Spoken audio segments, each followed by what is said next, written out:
lá no X, no YouTube e em outras redes sociais.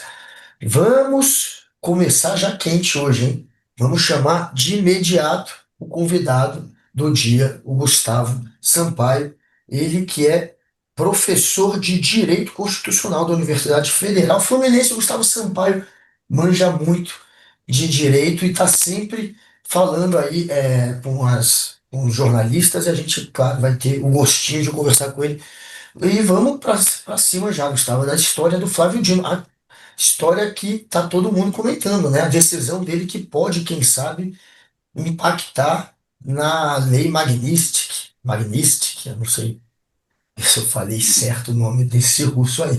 Mas, enfim, e se você puder explicar, primeiro, bem-vindo, e se essa lei, tem muita gente discutindo se ela vai ou não suspender a lei Magnitsky, enfim, a eficácia da lei Magnitsky, no caso do Alexandre de Moraes. Se você puder explicar, e bem-vindo.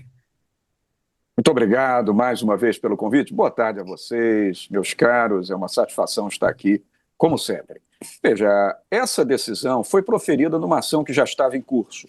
Era uma DPF, uma arguição de descumprimento de preceito fundamental. Só para lembrar, a DPF é uma daquelas ações do controle concentrado de constitucionalidade. E essa DPF 1178 fazia referência à questão da mineração, aqueles acidentes ocorridos lá em Minas Gerais. E como isso gerou uma transnacionalidade da discussão judicial, inclusive envolvendo decisões de tribunais ingleses, o ministro Dino, nos autos dessa medida judicial, proferiu uma decisão dizendo que, na verdade, é a expressão do que diz a Constituição da República e a lei brasileira. Isso que eu tenho me esforçado para tentar deixar claro. Ministro Dino não disse nada que não seja evidente. O problema é que hoje é preciso dizer em voz alta o que é evidente. E foi o que o ministro Dino vocalizou. Que uma decisão judicial estrangeira só pode ter validade dentro do Brasil quando homologada pela autoridade judicial brasileira. É o procedimento da chamada homologação de sentença estrangeira, que está na Constituição, inclusive. Quem faz essa homologação é o Superior Tribunal de Justiça. Por quê? Porque o território é a base geofísica da soberania nacional, de maneira que uma decisão estrangeira só pode valer no nosso território se nós autorizarmos. E Dino disse também que a lei estrangeira vale no exterior, a lei brasileira vale no Brasil. Ou seja, que qualquer eficácia extraterritorial, qualquer eficácia da lei estrangeira no território brasileiro há de ser necessariamente algo que decorra das hipóteses do direito internacional privado e do que o Brasil autorizar. Bom, até aí, Dino está certo, a decisão de Dino é correta e reitera evidências. O problema é o efeito disso, porque o sistema financeiro agora está em maus lençóis.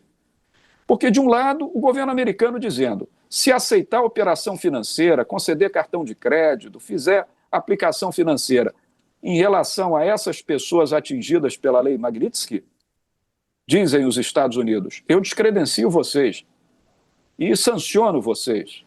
Agora o Brasil diz, banco sediado no Brasil, ainda que de capital exterior ou com participação de capital exterior, não pode cumprir a determinação americana no Brasil. Olha, eu vou dizer uma coisa meramente retórica. Eu não queria estar no lugar desses bancos, não. Eu não saberia o que fazer. Pois é, mas você veja, eu não entendo absolutamente nada disso, portanto posso estar dizendo uma bobagem, ou perguntando uma bobagem. É, se as nossas leis valem aqui, se as leis americanas valem lá, se você tem, por exemplo, os bancos, que tem tudo a ver com o território americano também, por atuarem lá, por fazerem aplicações, essa coisa toda lá, eles vão ter que obedecer às leis americanas nos Estados Unidos. E aqui é obedecer à nossa legislação. Mas se eles têm relações com os Estados Unidos, como tem, todos os bancos têm do mundo inteiro, eles têm que cumprir também a legislação americana. E eles não descumprem a legislação brasileira se isso, vamos dizer, ocorre em território americano. essas transações? Ou não? Ou eu estou simplificando demais e não é nada disso?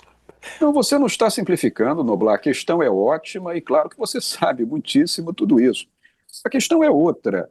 A questão é que, na teoria do Estado, esses elementos constitutivos do Estado, território, governo, soberania, são elementos que coincidem com uma dinâmica econômica de um mundo que não é mais o mundo de hoje. Hoje a economia é fluida na transnacionalidade, as operações são Claro, todas virtuais. Então o problema é que a lei americana se aplica no território americano, a nossa no nosso território vai bem. Mas se a instituição financeira sediada no Brasil recebe uma determinação judicial que diz o seguinte: enquanto você está no Brasil, em relação a operações ocorridas no Brasil, você cumpre a decisão do Brasil.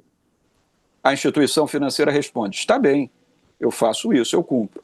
Mas o governo americano diz: se você cumprir a decisão do Brasil, você também é minha, você também depende de mim e eu te desligo por aqui, eu te descredencio, eu te sanciono, eu te imponho sanções que são sanções, talvez, insuportáveis. Noblar, não há solução jurídica. Você sabe que durante todo esse tempo é a primeira vez que eu não encontro uma imediata solução jurídica minimamente viável. De maneira que eu digo, os bancos vão ter que se reunir agora, com suas confederações e entidades de representação, Febraban, CNSEG e tantas outras, para que todos se agrupem e se unam à diplomacia brasileira no sentido de empreender um esforço bilateral que promova concessões bilaterais. Porque se isso não acontecer, nós vamos ter talvez até potenciais quebras. A repercussão econômica já está acontecendo, a Bolsa de Valores já está sentindo. Mas se uma instituição financeira que opera transnacionalmente cumprir a decisão aqui no Brasil, ela vai sofrer lá fora. Se ela não cumprir a decisão no Brasil, ela vai ser desligada no Brasil, impossibilitada, portanto, de empresariar no Brasil, além das outras sanções oponíveis às direções, aos dirigentes dessas entidades. E como é que o país vai ficar? A economia depende disso. Nós vivemos o capitalismo financeiro, já superamos o capitalismo industrial há muito. Como é que o país vai ficar sem sistema financeiro? Aí fica a lição, Noblar. Ou nós nos multilateralizamos para sairmos dessa dependência histórica da economia americana, ou nós seremos eternos vassalos. Eternos vassalos. Ora, quase todas as bandeiras de cartão de crédito que nós usamos aqui no Brasil são norte-americanas. Se os americanos resolvem inviabilizar o funcionamento dessas bandeiras no Brasil, isso quebra a nossa economia. Lamentavelmente, ao longo do tempo, fomos lenientes e deixamos que o nosso Brasil ficasse na dependência econômica de uma vontade estrangeira. Isso, é claro, não é bom. Nós vamos ter que aprender com a lição. agora, não é possível você, por exemplo, eu estou tentando já encontrar uma variante para isso tudo, imagine. Eu que não entendo nada disso. Você questionar a aplicação no caso do Alexandre de Moraes, foi ele que foi o sancionado com essa lei, que é uma lei feita para punir ditadores, para punir violadores de direitos humanos, terroristas. Sempre foi aplicada para isso. De repente, ela é aplicada em um ministro de uma Suprema Corte de um país democrático. Não, me parece um exagero claro, ou uma coisa sem cabimento, uma decisão política apenas do governo americano. Você não tem de questionar isso lá na justiça americana? Porque, inclusive, eu ouço falar que muitos juristas americanos, consultados informalmente ou formalmente, não sei, eles dizem que é um absurdo isso de sancionar um ministro de um outro país e democrático com criando situações como essa que a gente está vivendo. Certamente. Quanto a isso, Noblar, e você, mais uma vez, está trazendo aqui uma solução possível. Possível. O que foi feito com a Lei Magnitsky é absolutamente contrário ao espírito da própria lei. Essa lei é de 2012, foi promulgada durante o governo do presidente Barack Obama, e ela se destina a repreender ditadores estrangeiros, chefes de Estado que autorizam a tortura, que matam, que cometem genocídio, ou então que ameaçam a soberania estadunidense, ou que prometem atos de terrorismo contra os Estados Unidos, contra o povo americano. A Lei Magnitsky é uma lei de autodefesa do povo americano. Ela jamais pode se aplicar em desfavor de um juiz de uma Suprema Corte da quarta maior democracia do planeta. Isso é algo impensável, é uma aplicação absolutamente tortuosa da Lei Magnitsky, é uma traição à própria Lei Magnitsky. O problema, meu caro amigo Noblar, é que nós não estamos mais no tempo da verdade, nós estamos no tempo da pós-verdade. Então, Donald Trump diz o que ele quer, fala o que ele quiser, desenha e redesenha o que ele pretende desenhar e redesenhar. Então ele resolveu dizer que a hipótese de aplicação da Magnitsky, claro que não é. Eu espero que em eventuais demandas perante o Poder Judiciário norte-americano, até porque eu digo, se há uma solução jurídica, essa é a única. Essa é a única potencialmente efetiva. Por quê? Porque os americanos detêm 25% do orçamento militar do planeta e têm um PIB 14 vezes maior do que o nosso. Então é claro que o que nós decidirmos aqui só vai ser aplicado por lá se eles aceitarem. Agora, se o Poder Judiciário norte-americano tomar uma decisão, Donald Trump terá que cumpri-la, como já tomou algumas contra atos do presidente. Só acho que a tendência é de prestar deferência a atos do presidente. Mas se realmente isso for levado ao Judiciário norte-americano e houver, portanto, reações do Judiciário dos Estados Unidos, talvez tenhamos tido algum caminho possível, Noblar, mas isso não vai ser rápido. Mas quem terá que entrar, vamos dizer, eventualmente com uma ação na justiça americana para obter ou não uma decisão como essa? É o Alexandre? É o governo brasileiro? É o Supremo? Quem é? Por uma própria premissa de acesso à justiça vigente nos Estados Unidos, similar à que vigora aqui no Brasil, de que a lei não exclui da apreciação do Poder Judiciário lesão ou ameaça a direito, o que está aqui no inciso 35 do artigo 5º da nossa Carta Magna é similar ao espírito do direito norte-americano. Quem quer, eis a resposta, quem quer que tenha legitimidade e interesse para provocar o judiciário americano. O próprio ministro Moraes, certamente. Mas também as instituições financeiras brasileiras, eventuais confederações como o CNSEG, como o FEBRABAN, também acho razoável e legítimo. Se essas instituições estiverem na iminência de sofrer sanções dentro dos Estados Unidos, por conta do seu atuar dentro do território brasileiro, debaixo da lei brasileira, essas instituições poderão, claro, provocar o Poder Judiciário dos Estados Unidos na tentativa de obter uma declaração de inconstitucionalidade. Não acho muito provável que isso ocorra, que essa declaração venha, mas é um caminho viável. E por que não seria provável que ela viesse? Ou que ela venha? O presidencialismo, Noblar, nos Estados Unidos é um presidencialismo exuberante. Não vamos nos esquecer que o presidencialismo desenvolvido por lá no século XVIII foi uma reação substitutiva da figura do rei. Há uma deferência natural do judiciário americano em relação ao exercício da soberania externa dos Estados Unidos.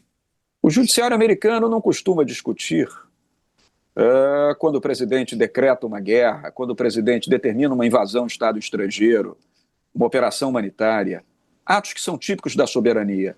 A Lei Magnitsky é uma lei de defesa da soberania americana. O meu receio é que o judiciário preste deferência por entender que o manuseio da Lei Magnitsky decorre de uma escolha feita pelo presidente e não pelo Poder Judiciário. A não ser que o Poder Judiciário entenda pela absoluta inconstitucionalidade do manuseio desta lei, que é o que eu espero, e assim tome uma decisão radical. Mas tenha certeza, será uma decisão radical de grande impacto nas relações entre os poderes judiciário e executivo na realidade estadunidense, tenha certeza disso, Noblar. Por último, como eu sei que você tem compromisso, o Flávio Dino poderia ter tomado uma decisão diferente daquele tomou? Eu acredito que não. Eu acredito que Dino aplicou a lei brasileira e a Constituição brasileira no contexto da República Federativa do Brasil. Ele está tomando uma decisão que aplica o nosso próprio ordenamento jurídico. Portanto, a decisão dele é certa. Quem errou não foi Dino. Quem erra é o presidente dos Estados Unidos. O problema é que, a despeito de quem errou, o sistema financeiro ficou no meio, ficou atravessado do meio. E é essa crise que terá que ser administrada, e muito bem administrada, com muita diplomacia, para que as consequências não sejam maiores do que já estão sendo. Já estouramos seu tempo? Seja sincero. Sim, na verdade, Noblar, eu gostaria de ficar aqui conversando com vocês, até porque eu gosto de Eu- falar, você sabe disso. Mas eu tinha assumido um compromisso aqui também, Claro. numa outra live. Muito bem, muito obrigado. Agradeço também em nome do Guga. E, Obrigado. como sempre lhe digo, vamos continuar nos encontrando. Olha, assunto não vai faltar, Noblar. É Isso verdade, vai, Gustavo. isso garante a vivência da nossa amizade. Vamos continuar conversando. Não, não somente isso. Muito obrigado, Gustavo. Um Obrigado, forte Obrigado, obrigado, Noblar. Guga. abraço. Obrigado, Um Guga. forte Obrigado, Ricardo. abraço. Tchau, tchau. Até mais. Ô, Guga.